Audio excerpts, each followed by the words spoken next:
Hey team, so sorry I couldn't be with you for our team meeting, but went ahead and recorded this ahead of time. We wanted to go ahead and still make some headway on what we were studying, and that is the area of emotional intelligence. And so last couple times we had an overview and looking at what emotional intelligence actually is. And it's the ability to identify and manage your emotions and the emotions of others. So there's a couple of components to that definition. Is to identify, to actually know what you're feeling, and then to manage, how to regulate those feelings, and then being well aware of the emotions of others and helping them express themselves accordingly. And we saw 5 components of emotional intelligence, and there's my little note that says only 3, but that's because popular writers have included 2 others that are not emotional intelligence, strictly speaking, but they do factor into the conversation. And so we saw the first one was self-awareness. We looked at that last time we were together. It's the recognition and understanding of your own emotions and the effect your emotions have on others. And then self-regulation, the ability to manage and appropriately channel your emotions. And then there is social skills, which again is more social intelligence. That's the ability to communicate effectively through words and actions that are easily understood and accepted. There's also empathy. That's the ability to understand how others are feeling and you respond appropriately. And then lastly, motivation. That's the desire to fulfill goals driven by internal and external factors. So we have a lot to unpack over the next few times together. We've looked at self-awareness already, so let's go ahead and get started on self-regulation. Last time we were just trying to figure out what I was feeling, self-awareness. And we use this to be of help to you. It's an emotion wheel. Sometimes you're feeling something, you can't quite pinpoint it, and this is a tool by which you can look back through and say, what exactly was I feeling, so that I can now take the next step of maybe regulating or managing it appropriately. So self-regulation then, that's today's topic. The ability to manage and appropriately channel your emotions. Now, this doesn't mean that we put our emotions on absolute lockdown or we hide our true feelings, like we lie to other people in some way that I don't really feel anything. You're going to feel things, and it's okay to feel things. But it does mean that we are waiting for the right time and the right place and looking for the right way to express those emotions. So self-regulation is all about expressing emotions appropriately. Emotions often result in impulsive behavior. There's something that takes over, and otherwise, a person who may be thinking clearly one moment, something happens, there's an emotion, and there's an impulse, and actions are taken with this impulsiveness.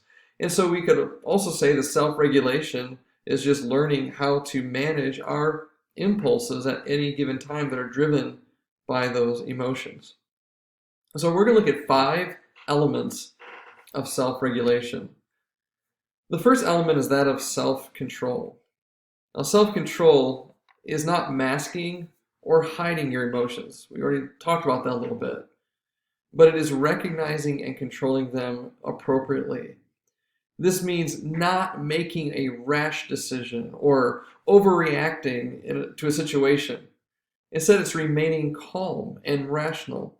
It leads to being able to make balanced decisions based on what is really important, not just how we feel at the time. Self-control allows us to do exactly what it says. Take control for a moment so that we can see what is really happening and not just simply what we are feeling. And so that is the first element, is self-control. We've been there before, right? There's a strong emotion that takes over, and we've done it. We've seen others do it. They do things and say things in the moment, and they usually have to go back and apologize. We know what it's like to have to go back and apologize, that we were not self-controlled in that moment. We let an impulse take over.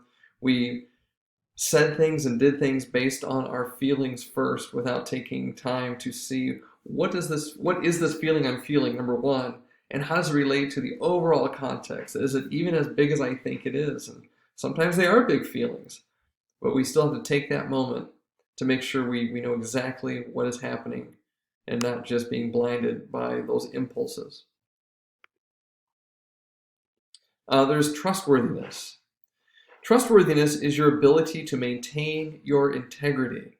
It means ensuring that what you do is consistent with your personal values. You don't let your emotions obliterate your values. We all have things that are very important to us. We have a code of ethics that we want to live by.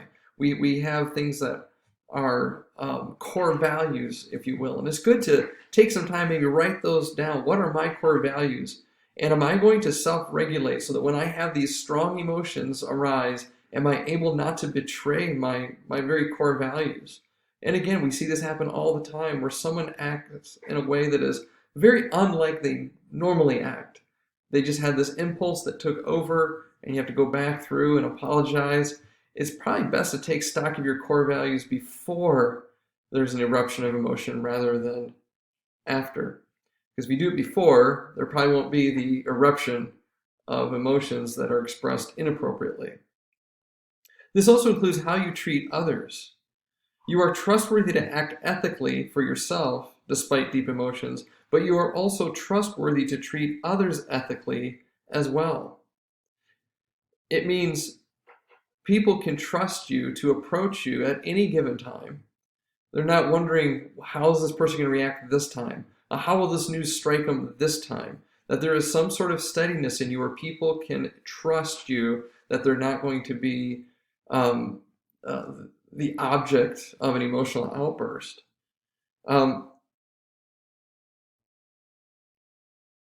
You are trustworthy to approach without fear. That's really the essence of it. People aren't afraid to approach you. If you constantly realize that people are walking into the room kind of being these emotional weathermen, trying to take the temperature of where things are, or walking on eggshells around you, that tells you that you've lost some trustworthiness, that you're not self-regulating as you ought. People ought not come into your presence just wondering how you're going to act. There should be some sort of code of ethic to yourself and code of ethic to others. And take a moment, see what those are, and make sure that you don't betray your very core values with an emotional outburst. This goes together a little bit with conscientiousness. We are conscientious. It means to take responsibility for who you are and taking responsibility for what you do. If you feel the emotion of not doing a good job, or someone even challenges the work that you do, the level of defensiveness that can arise within us and all the accompanying emotions that come along with that can cause us to do some things that are not going to be productive.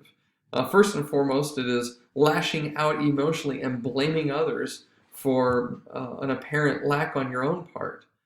The fact is, none of us are perfect. We're going to mess up. We're not going to do our job perfectly, and we ought to receive that. We ought to hear it, accept it, own it, try to move past it, apologize when necessary, but it is not going to be a trustworthy thing for you. It's not going to be a safe thing for others. You're not going to be faithful to your own core values. You're not going to be under self-control if every criticism is met with a defensiveness and emotional outbursts and lashing out at others, saying it's everybody else's fault that this is happening. So this is what it means to be conscientious. Own things. Don't try to pass them off, or you're going to fall apart because someone just might say something to you about your job performance. It's okay. We're not perfect. We're all trying to improve together and become better at what we do. Not only do you not lash out, but you also don't do you don't take the actions in which you withdraw fully and you quit and you take your ball and go home, so to speak. This isn't helpful either. You can self-regulate enough to truly own what is yours and plow forward for the good of yourself and for the good of others. Another area is adaptability. It's the ability to manage change, and this is big. A lot of people get very antsy when there's any amount of change. Nobody really enjoys change, especially for change's sake. We get into ruts, we get into rhythms, and we like them. And when somebody introduces something different or life changes on us, we certainly get edgy. Change is stressful and emotional, but we all know the other part of this. Change happens all the time. But somehow, even though change happens all the time, we always seem surprised when it does because we're kind of hoping against all hope that nothing will change. That's just not the world we live in. That's not the experiences we have. Change happens all the time. And so the faster that we can self-regulate enough to evaluate what is happening. Sometimes we just see change and right away we don't care what's happening. It's just different. We don't like it. The faster that we can say, okay, there's a change. Let's see what that change is. Let's see what's really happening. Let's see what is the level of change that's really happening before we just react to change all by itself. So the faster that we can self-regulate towards evaluating what is happening, it's possible then to begin treating change as a challenging adventure rather than a problem, something to just be attacked. But it's a challenge. It's going to happen, but can we self-regulate to take advantage of the situation, to help others through the situation, rather than falling apart just because we don't like what's happening? And this is akin to innovation.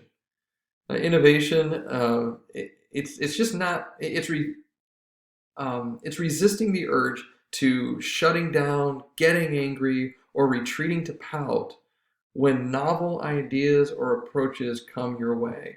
And so something happens where there's going to be a different way of doing something.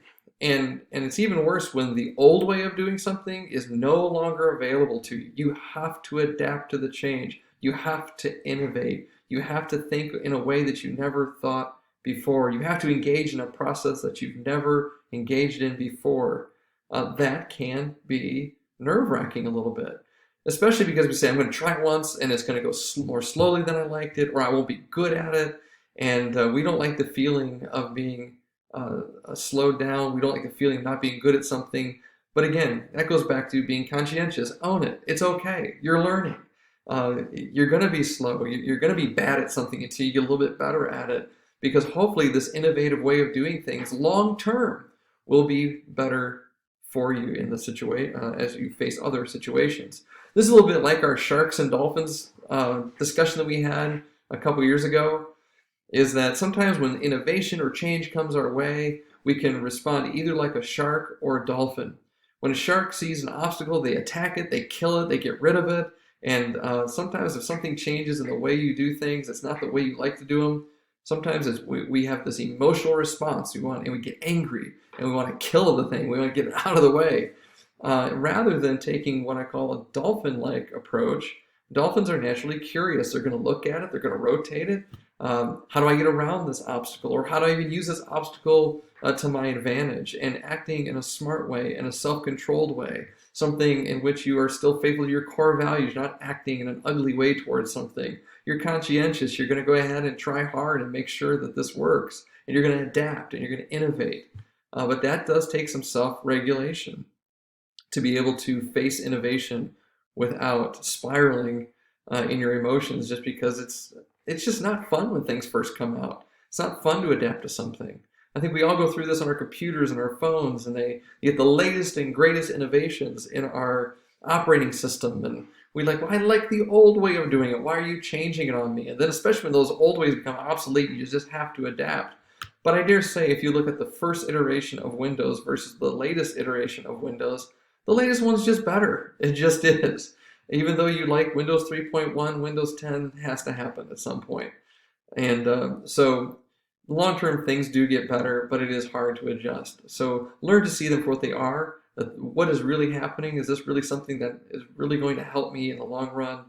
Let me see if I can self-regulate so that I can be innovative. So those are just a few practical steps we take in the process of self-regulation. Some things you can do: count or pause. Sometimes it's good when you feel that emotion welling up in you. Just start counting down from 10 or 5, depending what situation you're in. But let's just say it's a pretty quick reaction. You only have 5 seconds. Just take that 5. Try to figure out, what emotion am I really feeling? 4, 3. Why am I feeling it? Is this worth having a big response to? And just taking a little bit of time before you offer your first words or your first action. Sometimes you realize that 5 seconds isn't going to be long enough.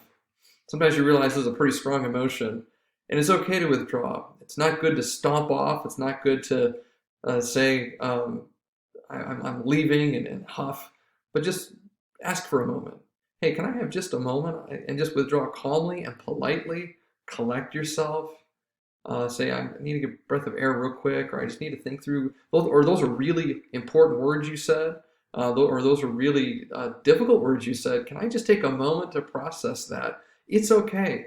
And it may seem embarrassing, maybe just that you need a moment, but that's a whole lot better than reacting and flying off the handle or having an emotion you wish you didn't have, especially betraying any core values and making yourself not trustworthy in front of people because you've lashed out at them. Uh, Taking time to pray, to meditate, and just take that quiet time.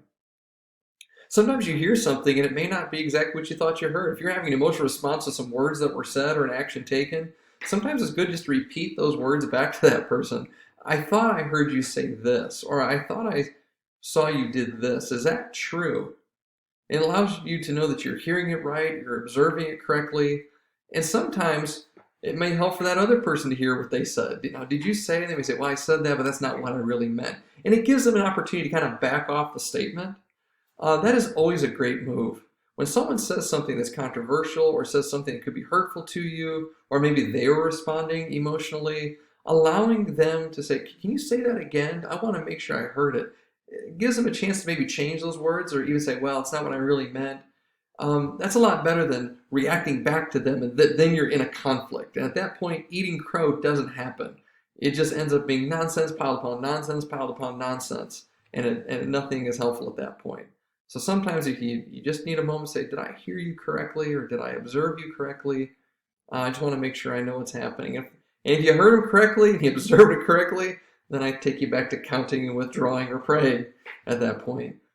But at the end of the day, self-regulation is about identifying, first of all, the self-awareness, identifying it, and then taking a moment and deciding ahead of time, how am I going to now react to that particular situation? How am I going to channel this emotion that I'm feeling that in such a way that will be helpful in for my own reputation and my own functionality, and also helpful in the lives of the people around me? So that is self-regulation. And looking forward to the next time together, we'll be looking at social skills and how to develop needful social skills as we interact with other people. Well, I hope you have a great rest of the meeting, and I look forward to seeing you again.